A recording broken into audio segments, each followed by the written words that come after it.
በወቅቱ የተከናወነውን በሕይወታችን ደግሞ ልንይዘው ልናስቀረው የሚገባውን ነገር የሚሸከሙ ስሞችን ሰጥቶ ለቤተ ክርስቲያናችን እንጠቀምበት ዘንድ 2 ወሩን በሙሉ በእያንዳንዱ ሳምንት ሰንበት ላይ ስያሜዎች አሏቸው። የዚህ ሳምንት ሰንበት ዘወረደ ተብሎ ይጠራል። በቤተ ክርስቲያናችን አነጋገር ዘወረደ እያልን እናገራለን። የአብይ ጾም የመጀመሪያ ሳምንት። ይህንን ሳምንት ዘወረደ ብለን ስንጠራው በውስጡ ግን ብዙ ልናውቃቸው የሚገቡ ነገሮች አሉ። በጥቅል ዘወረደ ተብሎ ይጠራ እንጂ የመጀመሪያ ሳምንት ነው ጾመ ሕርቃልም እያሉ አባቶቻችን ያስተምራሉ። ይሄ የተባለበት ምክንያትም አለው። ዘወረደ እንዲባልም ቅዱስ ያሬድ የሰየመበት የራሱ የሆነ ምክንያት አለው።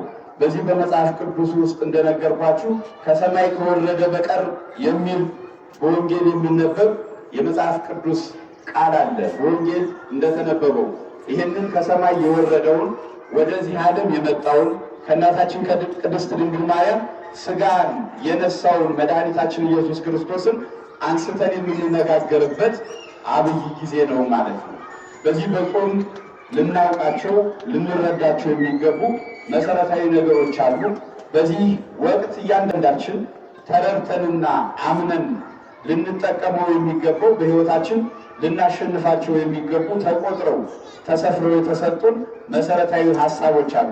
እነዚህን ሀሳቦች ከወሰድን ይህንን ሱባኤ እግዚአብሔር ለምህረትና ለድህነት እንደሚያደርግልን የታመነ ነው። ስለዚህ እነሱን አንስተን እንዴት እንጹም የሚል ሀሳብ ይዘን በእነዚህ ትምህርታችን አጠንጥነን የምንጨርስ ይሆናል ማለት ነው።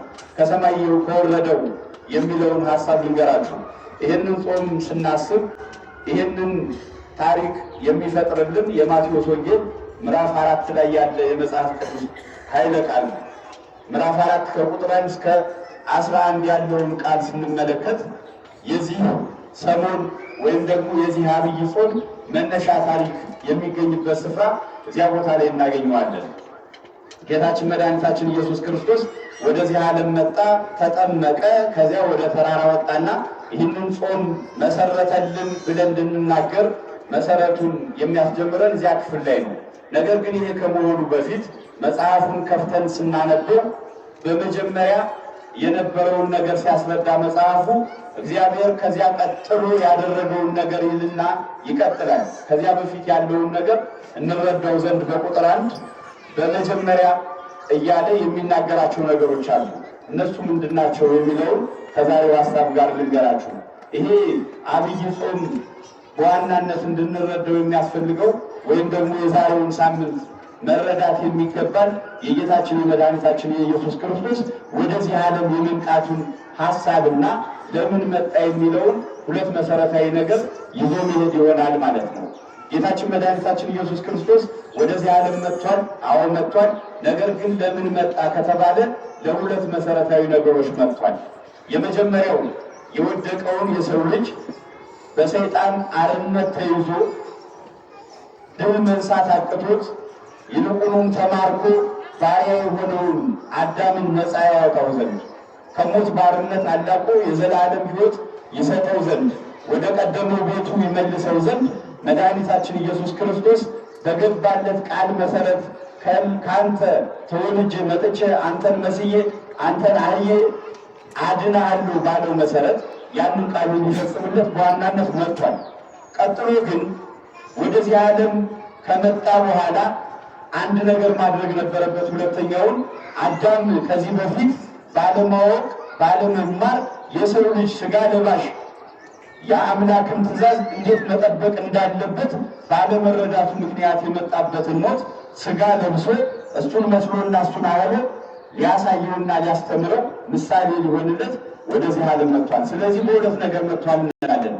አንደኛ ሞቱን ሊያጠፋልን፣ ሁለተኛ ደግሞ ምሳሌ ሆኖ አስተምሮ እንዴት መኖር እንዳለበት የሰው ልጅ ሊያሳየው የሕይወቱ የአኗኗሩ ዘዴ ምን መምሰል እንዳለበት ሊያመለክተው ወደዚህ ዓለም መጥቷል ብለው አባቶቻችን ያስተምራሉ። ይሄ ከሆነ መድኃኒታችን ኢየሱስ ክርስቶስ ወደዚህ ዓለም መጣ። ከመጣ በኋላ ቅድም እንዳሉ የሰው ልጅ የሞተው ወይም ደግሞ ከእግዚአብሔር እቅፍ የተለየው ልጅነትን ያጣው ትእዛዝን ባለመጠበቁ ምክንያት ነው። ይሄ ከሆነ ትእዛዝን መጠበቅ እንደሚገባ ሥጋን ለብሶ ሊያሳየው መድኃኒታችን ኢየሱስ ክርስቶስ ወደዚህ ዓለም መጣ። ራሱ የሰራውን ሕግና ሥርዓት እየጠበቀ ወደዚህ ምድር ተመላለሰ። ከድንግል ማርያም ሲወለድ ሕግንና ሥርዓትን ሳይሽር እንደ ሕፃናት አደገ። በእናቱ እቅፍ ታቀፈ። አምላክ ነኝ በማለት ዕለቱን ተወልጄ ዕለቱን ልደግ ሳይል ልክ ሕፃናት መሆን እንደሚገባቸው የሰው ልጅን ባህሪ ተላብሶ በዚህ ዓለም ተመላለሰ። ይሄ አንደኛውን ሕግ ጠበቀ። ቀጥሎስ ምን አደረገ? ይህንን ሲያደርግ እንዲህ መኖር ይገባሃል እያለ ነው ለሰው ልጅ። ከዚያስ ሕፃናት የሚሆኑትን ራሱ የሰጠውን ሥርዓት ግዝረት ያንን ይፈጽም ዘንድ ወደ ቤተ መቅደስ ሂዷል። ዛሬ በዚህ ዕለት በዚህ ቀን የምናስበውን የጌታችን የመድኃኒታችን የኢየሱስ ክርስቶስ 40ኛ ቀን ነው ከተወለደ ተብሎ ይነገራል። በዛሬው ቀን ይሄ ቀን ማለት ወደ ቤተ መቅደስ የገባበት አረጋዊው ስምዖን በእቅፉ ታቅፎ ማዳንህን ዓይኖቼ ተመልክተዋል ያለበት ይልቁንም ባሪያህን አሰናብተው ብሎ የጸለየበት ለካ ቅዱሱን የእግዚአብሔር ልጅ ካዩ በኋላ እሱን ካገኙ በኋላ በዚህ ዓለም መኖር እንደማያስመኝ የተማርንበት ዕለት ነው። አረጋዊው ስምዖን ይህንን ብሏል። ማዳንህንም በዓይኖቼ ተመልክቻለሁ። ከዚህ በኋላ እኔም ባሪያህን አሰናብተኝ፣ በዚህ መኖር አልሻም። ምክንያቱም በዚህ መኖር ደክሞኛል። ይህ ዓለም የድካም እንጂ ምንም ትርፍ የሚገኝበት አይደለም። እኔ ማዳንህን ተመልክቻለሁ፣ መተማመኔ በአንተ ላይ ነውና ከዚህ በኋላ በዚህ መኖር አልሻም እያለ ሲለምን ተመልክተነዋል። ስለዚህ በዚህ የምንኖረው ከእርሱ ጋር የማዳኑን ሥራ ተመልክተን የመጣንበትን ዓላማ ፈጽመን እግዚአብሔርን በእውነት እንደነካኑ እንደዳሰስኑ እሱ ከእኛ ጋር እንዳለ ካወቅን በኋላ በዚህ መኖር አንፈልግም ብለው እንደለመኑ አባቶቻችን የምንለምንበት ጊዜ ይመጣል። ምክንያቱም በዚህ ዓለም ያለው የመሰናክል ሕይወት የሚያሰለች ስለሆነ ማለት ነው።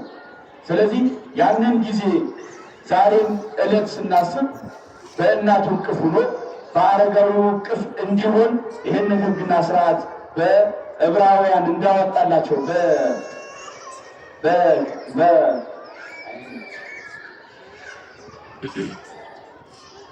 በኦሪት ዘፍጥረት ላይ ይህንን ሕግ ሰርቶላቸው ነበረ።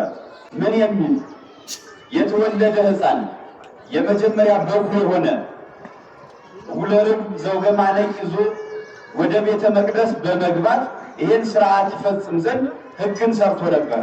ይህንን ሕግ የሰራ ራሱ ሕጉን መፈጸም ስላለበት በእናቱ እቅፍ ሆኖ ወደዚያ ቤተ መቅደስ ገብቷል። ይህን የምላችሁ በምን መሰላችሁ?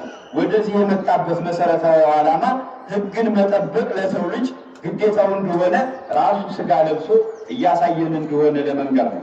ስለዚህ የመጀመሪያው ሞትን ለማጥፋት መጥቷል።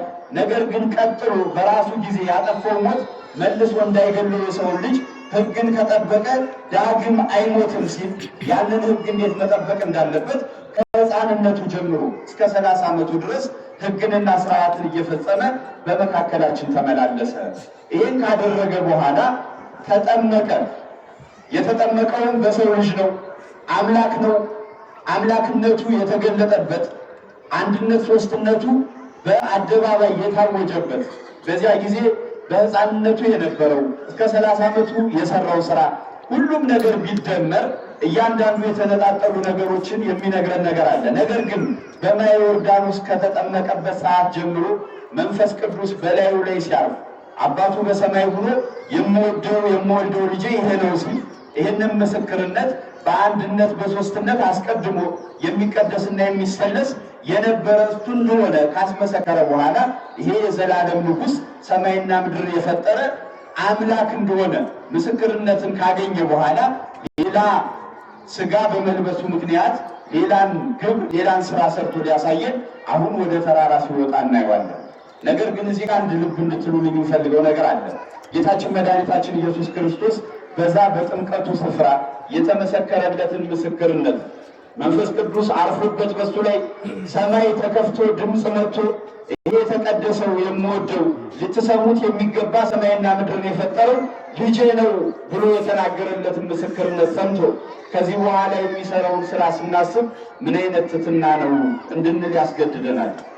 የሄደው ሁሉ ክብር ከተነገረለት በኋላ በሰው መሃል በከበቡት በእነዚያ በሚጠመቁትም ተከትለውት በመጡት ሕዝብ መካከል የተመሰከረው ምስክርነት በሰው ብቻ አይደለም። በዘላለማዊው አባት በአብ የተመሰከረው ምስክር፣ በሕያው መንፈስ ቅዱስ የተመሰከረው ምስክርነት ቀላል ምስክርነት አይደለም።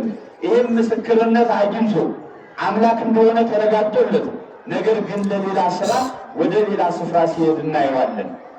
ምን ሊያደርግ? ሊራብና ሊጠማ የምናደርገውን ነገር አብነት ሆኖ ሊያሳየን ወደ ተራራ ሲወጣ እናየዋለን። ማን ነው ሰው ቢሆን እንዲህ ያለ የከፍታ ምስክርነት ተመስክሮለት ማን ነው ራሱን ዝቅ አድርጎ አገልግሉኝ ይላል እንጂ እንደገና ዝቅ ብሎ የሚሄደው ማን ነው?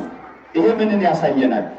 ምናልባት ከተጠመቅ ልጅነትን ካገኘን ወይም ደግሞ ንስሐ ገብተን ሥጋ ወደሙን ተቀብለን እግዚአብሔር ቤት ከብረን እግዚአብሔርን በብዙ አክብሮን በሰውና በአሕዛብ መካከል ከፍ ከፍ አድርጎን ራሳችንን ዝቅ አድርገን ይልቁኑ ለአምላካችን ለእግዚአብሔር እንዴት መገዛት እንዳለብን ዕለት ዕለት በከፍታችን ልክ ራሳችንን ዝቅ አድርገን ወርደን በአምላካችን እግር ስር መገኘት እንዳለብን የሚያሳይ ትምህርት እያስተማረን ነው። ከፍ ከሱ በላይ ንጉሥ የለም። ከሱ በላይ ይህን ዓለም በመፍጠር በማሳለፍ በሥላሴነት የሚመሰገንና የሚወደስ ወልደ እግዚአብሔር ከሱ በላይ ንጉሥና ከፍተኛ ሰው በዚህ ዓለም ሊመላለስ አይችልም። ይህንን ምድር ከረገጡ ሥጋን ከለበሱ መድኃኒታችን ኢየሱስ ክርስቶስ ከድንግል ማርያም ነስቶ የለበሰውን ሥጋ የተመላለሰበትን ማንም እንዲህ አይነት ክብር ኑሮት በዚህ ምድር ላይ ሊመላለስ እንደማይችል የታመነ ነው።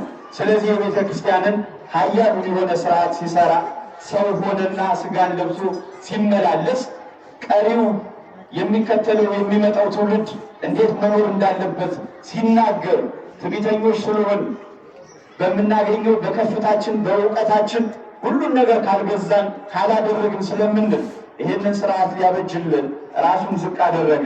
ወደ ዮርዳኖስ ሲሄድ በዮሐንስ እጅ ሲጠመቅ ምክንያት ነበረው። አባቶቻችን በቤተ መቅደስ መተን አገልግሎቱን እንድንካፈል ነገስታት አይደለም ባለሀብት ባለጸጋ ብዙ ከፍ ያሉ የሚመሩ ሰዎች እንኳ ቢሆኑ ወደዚህ ቤተ መቅደስ እንዲመጡ ይገደዳሉ እንጂ የቤተ መቅደሱ ስርዓት ወደ እነሱ እንዲሄድ ምንም አይነት ስርዓት ክርስቶስ አልሰራልንም። ይህን ያደረገው ከሱ በላይ ኃያል ከሱ በላይ ንጉሥ ከሱ በላይ ገዥ በዚህ ምድር ላይ እንደማይመጣ ይታወቃል። ስለዚህ እኔ ይህንን ካደረግኩኝ እናንተ ደግሞ ይህን እያደረጋችሁ ተመላለሱ የሚል የመጀመሪያ ይህን ስራ አሰራ። ያን ካደረገ በኋላ ይህንን ክብሩ ከገለጠ በኋላ ወደ ተራራው ወጣ። መዋዕለ ጾሙን ጀመረ። 40 መዓልት 40 ሌሊት ከዘረጋ ሳያጥፍ ከቆመበት ሳይቀመጥ ምንም ነገር ሳይናገር በአርምሞ ብሎ ይህንን ጾም ተያያዘው።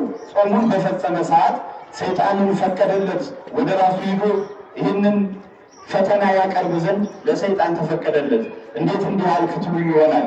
ታስታውሳላችሁ ኢዮብን ሰይጣን ቀርቦ ወደ እግዚአብሔር እፈትነው ዘንድ ፍቀድልኝ የሚል ጥያቄ ያቀረበው ወደ እግዚአብሔር ለኢዮብ እንኳ ፈተና ለማምጣት ጥያቄን ጠይቆ ፈቃድን አግኝቶ ነበረ።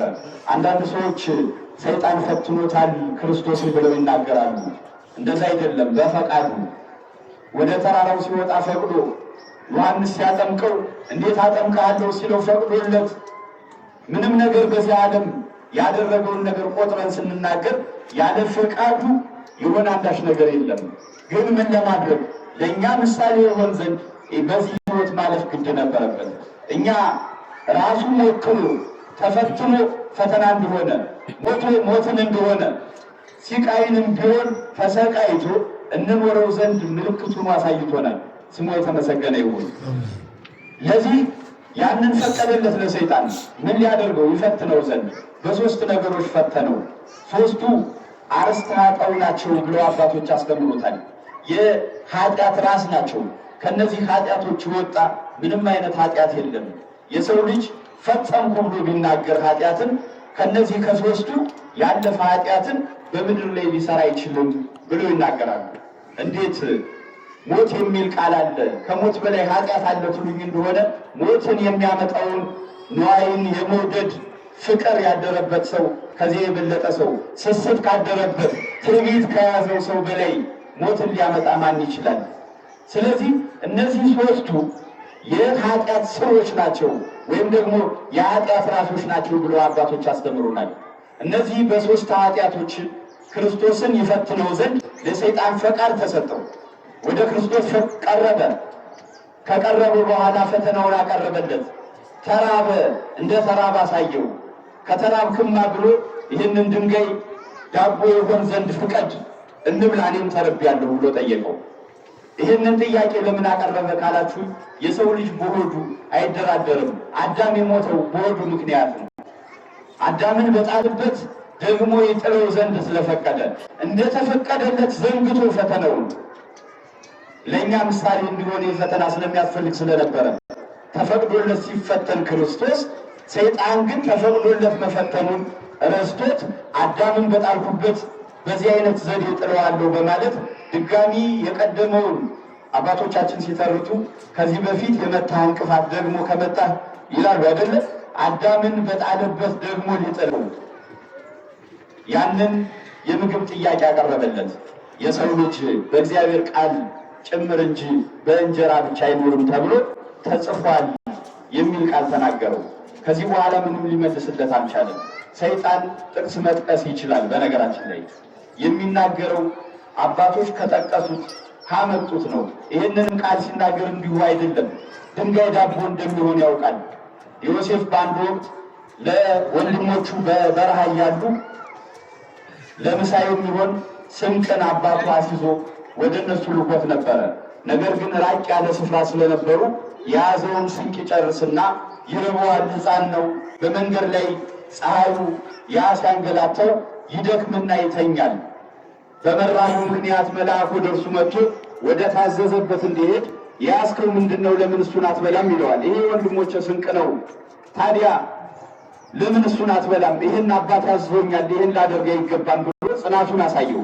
በዚህ ምክንያት የያዘውን በጎኑ ያለውን ዳቦ ባርኮ ህብስት አድርጎ ሰጡት።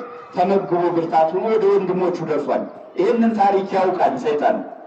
በዚህ ሰይጣን ዳቦ እንደሚሆን ድንጋይ እግዚአብሔር ከፈቀደ ያውቃል። ያኮ ነው በምድር ላይ የዘራነው ዘር ነው እኮ አይደለ? ከአፈር ተነስቶ እህል ሆኖ የምንበለው ዳቦ አድርገን እንጀራ አድርገን የምንበለው ከዚህ የወጣውን ነው። እግዚአብሔር ከፈቀደ ያን ማድረግ እንደሚችል ስለሚያውቅ ዳቦ ይሁን በል አለው። አልልም ይህንን የሰው ልጅ በእግዚአብሔር ቃል ጭምር እንጂ በእንጀራ ብቻ አይኖርም ተብሎ ተጽፏል፣ ይህን ማድረግ አይጠበቅብኝም ይለዋል። ይህንን ሲለው ድጋሚ ሌላ ፈተና ያመጣለታል። ይሄ የስስት ምሳሌ ነው። ሰዎች ከሳሱ አይደለም ተርበው ይቅርና ባይራቡ እንኳ ለመከዘን ለማስቀመጥ ዳቦ ይሁን ቢባል በድንግዴው ዳቦ እናድርግ ብለው የማይተባበሩበት ምንም አይነት ሀሳብ የለም። እየጣለን እያሸነፈን ያለው መሰረታዊ ሀሳብ ምንድን ነው ከተባለ ስስት ነው። ይህንን እናጠፈው ዘንድ የዚህ ጾም መሰረታዊ ዓላማ አንደኛው ይሄ ነው። ሁለተኛው ፍቅረ ነዋይ ነው። ፍቅረ ነዋይ ገንዘብን መውደድ ነው።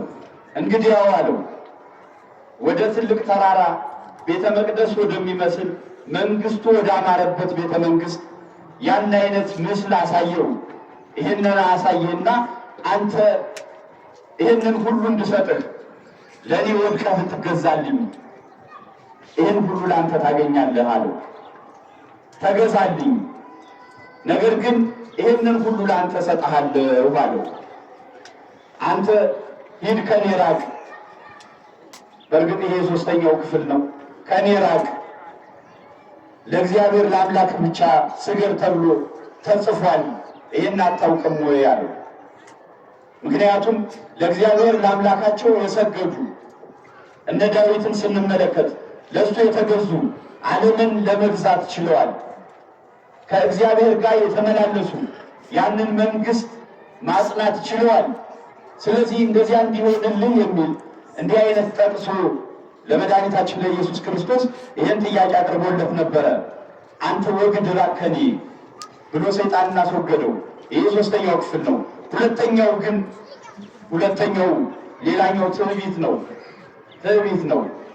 ትዕቢትን ስንመለከት እንግዲህ ሁሉን ነገር ማድረግ እንደሚችል መላእክቱ ስለሱ እንደሚታዘዙለት ይልቁንም ለእግሮች መሰናክል እንዳይሆን ቅዱሳን መላእክቱ እንኳ ሳይቀሩ ላንተ ይነጠፉልሃል የተባለውን ጥቅስ ጠቀሰና አንተ ከዚህ ተራራ ላይ ዘለህ ብትወርድ ቅዱሳን መላእክት ስላንተ ይነጠፋሉ።